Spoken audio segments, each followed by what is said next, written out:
Amigos oyentes, hermanos en Cristo, volveremos a leer la palabra de Dios en el primer libro de los Reyes, el capítulo 12, y leeremos los primeros 8 versículos nuevamente.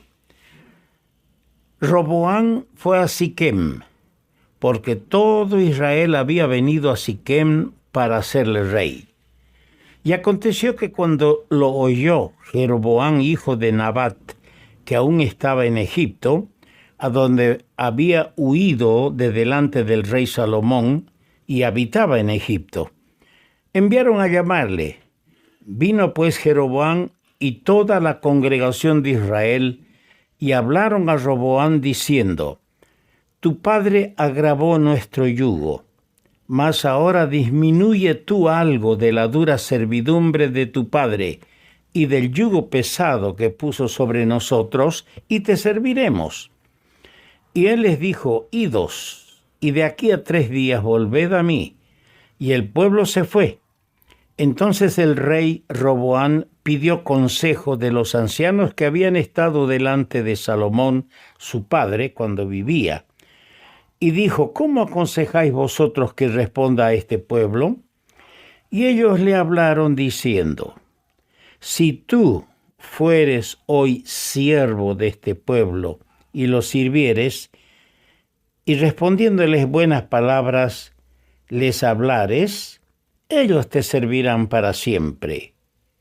Pero él dejó el consejo que los ancianos le habían dado y pidió consejo de los jóvenes que se habían criado con él y estaban delante de él.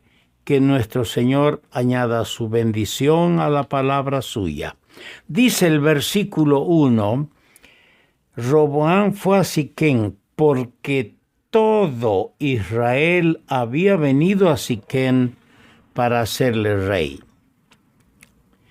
En este capítulo y los capítulos siguientes de Primera Reyes, tenemos la historia conmovedora de la división del reino. ¿Qué quiero decir cuando hablo división del reino? Israel eligió un rey, Saúl, y después de reinar 2 años fue rechazado por Dios, aunque reinó 40 años. A él le sucedió el rey David, el hombre de acuerdo al corazón de Dios. Salomón escogió de entre sus hijos para que sea Salomón el rey. Y así siguió la sucesión, un solo reino para gobernar las 12 tribus de Israel.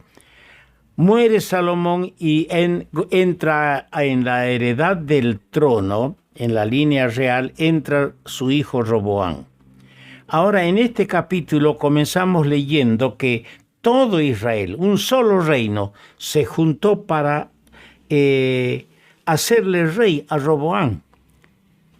Cifraban nuevas esperanzas, cifraban que este nuevo rey sería un poco más humano en el trato con en relación a la parte tributaria de los impuestos para con los súbditos. Pero aquí empezamos a considerar ya la división de ese reino y la degradación moral y espiritual simultáneamente de la nación. Proceso que cubre un periodo de más o menos 60 años a partir de la muerte de Salomón. La ruptura, luego la corrupción bajo el reinado del rey Acab y la posterior aparición del profeta Elías, que Dios levantó, son los datos que siguen de relevancia en la historia de este reino dividido. Ahora, la semilla de la discordia venía de lejos. Uno lee el segundo libro de Samuel en el capítulo 19 del segundo libro de Samuel, y lo voy a leer para que tengamos nosotros un conocimiento más claro. Segundo libro de Samuel, el capítulo 19 y el versículo 43. Allí leemos de la siguiente manera: Entonces respondieron los hombres de Israel. Entonces respondieron los hombres de Israel y dijeron a los de Judá: Nosotros tenemos en el rey 10 partes, y en el mismo David más que vosotros. ¿Por qué, pues, nos habéis tenido en poco? ¿No hablamos nosotros los primeros respecto de hacer volver a nuestro rey? Las palabras de los hombres de Judá fueron más violentas que las de los hombres de Israel. Cuando Absalón se levantó contra el rey David, su padre, y le hizo guerra, luego de la muerte del rebelde Absalón, el hijo de David, las tribus de Israel, las 10 tribus, primerearon en el propósito de hacer volver al rey a su casa en Jerusalén. Y no los tomaron en cuenta, los de Judá fueron primero. Y ahí comenzó, como dije, la semilla de la discordia. Ya entre los de Judá y Benjamín contra las otras 10 tribus.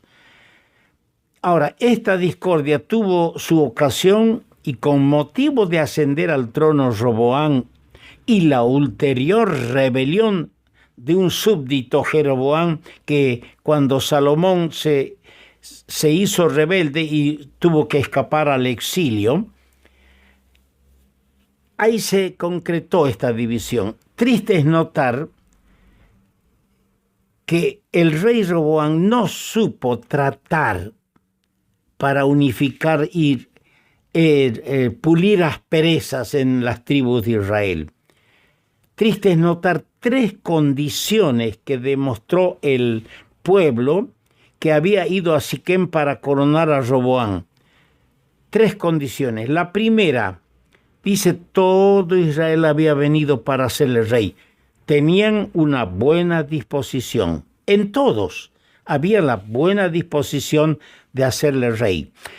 A veces nosotros anteponemos a una buena disposición nuestros caprichos y nuestros criterios personales.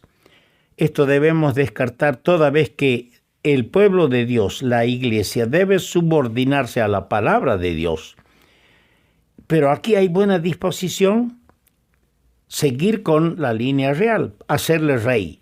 En segundo lugar, dice, disminuye tú algo, le dijeron. Disminuye tú algo de la dura servidumbre de tu padre y del yugo pesado que puso sobre nosotros y te serviremos. ¿Cuál era el yugo pesado? Los impuestos y los tributos que tenían que pagarle al rey eran muy elevados. Quedaba poco para los súbditos. Y entonces aquí vemos una súplica justa. La súplica del pueblo era justa. Es decir, tuvieron en segundo lugar más bien un carácter paciente. Aguantaron y aguantaron hasta que murió el rey Salomón. Y ahora le rogan a sus hijos, sucesor de la corona, que disminuya en algo ese yugo pesado. En tercer lugar, viene lo que me anticipé a decir, una súplica justa. Si tú, le dijeron los ancianos, cuando le dieron el consejo, él buscó el consejo de los ancianos, pero lo menospreció. Si tú fueres hoy siervo de este pueblo y los sirvieres y respondiéndoles buenas palabras les hablares, ellos te servirán para siempre, dice el versículo 7. Por el entender de los ancianos, la súplica de los que subieron a Siquem para hacerle rey a Roboam era justa. tenían una buena disposición, el carácter de ellos era paciente y sumiso, esperaron hasta la muerte del rey Salomón. Y en tercer lugar, la súplica era justa. Dice el versículo 6, entonces el rey Roboam pidió consejo de los ancianos que habían estado delante de Salomón, su padre, cuando vivía. Si Roboam hubiera recordado las palabras de su abuelo David, habría tenido en ellas la respuesta y la más acertada forma de gobierno. ¿Cuáles fueron las palabras del abuelo de Roboam, del rey David? Estas, que están registradas en el segundo libro de Samuel, capítulo 23, versículo 3. El Dios de Israel ha dicho, me habló la roca de Israel. Habrá un justo que gobierne entre los hombres, que gobierne en el temor de Dios. Ahí está la clave para los gobernantes, gobernar en el temor de Dios. Todos los reyes y gobernantes de la tierra han hecho a un lado a Dios. No hay temor de Dios. Influyen más el agradar a algunos, el de sus propios intereses, pero no hay temor de Dios. El rey Salomón escribía y decía, la justicia engrandece a la nación, mas el pecado, la falta de temor a Dios, es la ruina de las naciones. En la respuesta de los ancianos se veía un consejo prudente que a la vez definía un concepto de la vida muy de acuerdo con las propias palabras de nuestro Señor Jesucristo que registra el evangelista Lucas en el capítulo 22, versículo 6. ¿Qué dijo el Señor? Mas no así vosotros, sino que sea el mayor entre vosotros como el más joven, y que sea entre vosotros el que dirige como el que sirve. Qué lejos están los gobernantes de aplicar este principio bíblico. Y en Mateo el capítulo 20, 28 llegamos a lo más grande. El Señor dijo, como el Hijo del Hombre, hablando de Él, no vino para ser servido, sino para servir y para dar su vida en rescate por muchos. El concepto egoísta de los seres humanos considera la vida como la oportunidad para ser servido por los demás, mientras que el concepto espiritual humilde piensa primero en los otros y en lo que pueda hacer para servir a los otros, y deja los deseos o intereses propios para el final. Además, dos motivos poderosos coincidían para que Roboam accediese a la súplica del pueblo: la justicia de la súplica misma y el propio interés del rey. En la súplica del populacho había una justa demanda, había justicia, pero el rey tenía su propio interés. Si él accedía al pedido del pueblo, él iba a tener al pueblo a su lado. Los ancianos, que conocían bien las disposiciones en que se hallaba el pueblo, le aconsejaron que procurara apaciguarlo con palabras de dulzura y comprensión. Mas la juventud precipitada por lo común en sus resoluciones le aconsejó que despidiera al pueblo con dureza y palabras impregnadas de amenazas insufribles. Aunque Roboam omitió, al inclinarse por el consejo de los jóvenes, mencionar una frase demasiado altiva que éstos le habían sugerido. ¿Cuál era esa frase que no se las dijo al pueblo? El menor dedo de los míos es más grueso que los lomos de mi padre. Así comenzó la división del reino, profetizada por Ahías Silonita en este mismo primer libro de los Reyes, el capítulo 11, y lo voy a leer como Ahías Silonita, el profeta, profetizó la división del reino. Leamos Primera Reyes 11, versos 29 al 32. Aconteció que en aquel tiempo que saliendo Jeroboam de Jerusalén, le encontró en el camino el profeta Ahías Silonita, y este estaba cubierto con una capa nueva, y estaban ellos dos solos en el campo, Jeroboam y el profeta. Y tomando Ahías, el profeta, la capa nueva que tenía encima de sí, la rompió en 12 pedazos.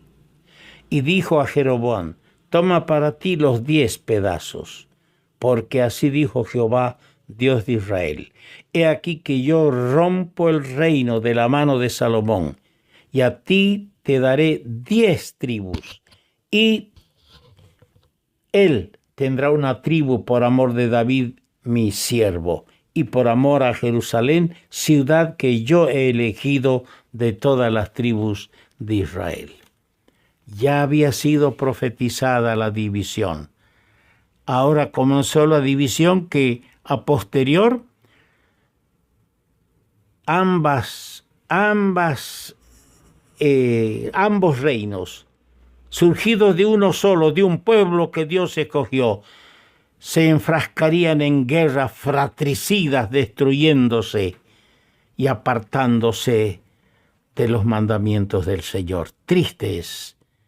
Toda división trae graves consecuencias al testimonio y a la obra de Dios. Continuaremos con este tema tan hermoso.